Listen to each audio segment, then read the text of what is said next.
Up next, talk about dedication. Dave Cantwell's been saving recyclables for 6 years. This would have otherwise ended up in Robin Hood Bay.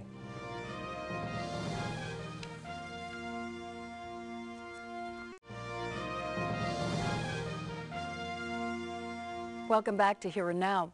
St. John's is in the red, so it won't be going green. Here and Now broke the story last night. St. John's is delaying plans for curbside recycling. The move affects waste management plans across the region. It means disappointment for anyone gearing up to bring recyclables to the curb. As Here and Now's Jane Adey explains, that's put a big dent in some people's plans. I'm in my basement where for the last few months I've been stockpiling recyclables that I haven't been able to recycle myself, hoping they'd soon be taken away by the city's curbside recycling program. For many recyclers, a delay is a real disappointment. No one could have been more disappointed than Dave Cantwell. He's the curbside optimist. 6 years ago, he started storing recyclables in his basement, waiting for the day he could bring them to the sidewalk. So this is your sorting area. Yeah, it's not well sorted right now, but the idea is that I'll try and bag it all up here and then eventually bring it down to the other part of my basement where it's all just kind of left in bags waiting for it to go outside at some point. And there's a lot waiting for pickup, about 50 bags full. Basically all that's in here is that there's plastic, there's milk containers, there's cans. All of it diverted from the dump. When I started, I didn't think I'd be 6 years later thinking, okay, any day now it's going to come. And then to find out, yes, it is coming, but oh, now it's not anymore. We're going to have to delay it because of what's going on. And it's like, well, now we've got to wait another year. So I'm going to be continuing to build up the amount of stuff that I got down here for at least another year before I can get rid of it. Cantwell is frustrated. Sure, the city wants to cut spending, but he wants the council to reconsider the delay. I know a lot of friends of mine would like to do, more, and they're limited in what they can do in St. John's just given the programs that currently exist. Like many, he's ready and waiting to do his part at the curb. Trouble is, he says, by the time there's a program, he'll need the whole block. Jane Adey, CBC News, St. John's. There was lots of reaction today to St. John's City Council's decision to delay the curbside recycling program. Zach Gowdy joins us live this evening from outside St. John's City Hall. Well, out on the street, people are saying and demonstrating that the environment and recycling are important to them. They can't understand why it doesn't seem to be nearly as important to our leaders.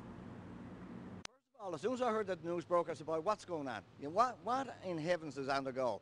The union that represents the workers who would be collecting recyclables issued a statement hammering the delay. The public is so strong on recycling. They want it done and they want it done now.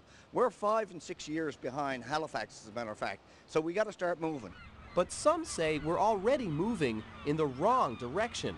Remember the death of the city's only free paper recycling service? Evergreen Recycling had asked the MMSB for $100,000 to keep the program alive. What we're trying to do is get to a point where we have curbside available to us.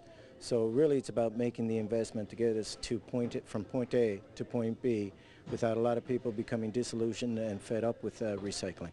But the MMSB said no, even though they had over $11 million in uncollected bottle deposits sitting in the bank. The justification? There will be a full curbside recycling program in place in early 2009. Guess not.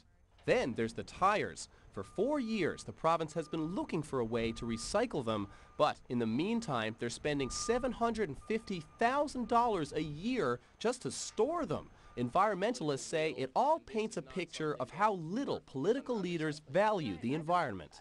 The priority, obviously, it's not there, but they can't be listening to the community, because from all the demonstrations, the community wants to be engaged in this, and so our leaders need to be cognizant of that. But no matter how loud and clear, the message is arriving too late to save curbside recycling in 2009. The budget for next year has been finalized, and there will be no opportunity for the public to have their say. Reporting live in St. John's, I'm Zach Gowdy for Here and Now. Well, now it's your turn. What do you think of Council's decision? That is the question we're posing on our regional website tonight. Log on to cbc.ca/NL and you can vote right there.